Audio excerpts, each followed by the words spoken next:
आजिर बड़ खबर वासुदेवपुर ब्लॉक विभिन्न स्थान में अबकारी विभाग द्वारा चढ़ाऊ कर चढ़ाऊ विपुल परिमाण में देशी और विदेशी मद सहित व्यवहृत होता गोटे मोटरसाइकिल को जबत करने सह 5 जन को गिरफ्त कर कोर्ट चालाण करिछि अबकारी विभाग। विशेषकर वासुदेवपुर ब्लॉक पढ़ुआ कुमारपुर आदि पंचायत रे चोरा मद बिक्री होउथिबा अबकारी विभाग निकट में अभियोग होइतिला। अभियोग पाई अचानक भावे अबकारी विभाग पक्षरु चढ़ाऊ करा जायतिला।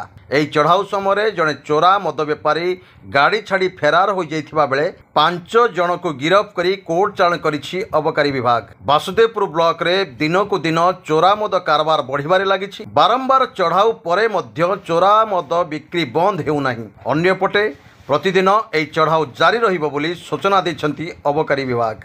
हमर विशेष सूत्र खबर गोटे आसला जे चारियाडे जमती देशी मद आउ बिक्री जेबी चलछि बोली सेटू आम सुपरटेंडेंट नरोत्तम मिश्र निर्देश क्रमे हमर आईआईसी सुश्री संगीता महांती तत्वावधान में सांगर थिले मिसिकरी आम रेंजर आम मिसिकरी रेड करूँ अढ़ुआ कुमारपुर पढ़ुआ आ नुआगाँ ये एरिया सब आम चढ़ऊ कलु।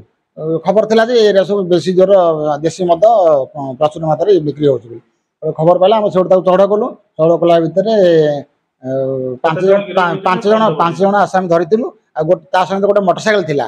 से मोटरसाइकेल जड़े फेरार जड़े आसामी दौड़ी पलैला डेई पड़ी से फेरार अच्छी कपिल मल्लिक बोली तापर आउ 5 जन आसामी धरा होता संगे संगे 275 लिटर देशी मद जबत होता आउ 6 लिटर 500 ग्राम बियर जबत होता और 5 जन आसामी धरा पड़े कोर्ट चालाण करा चली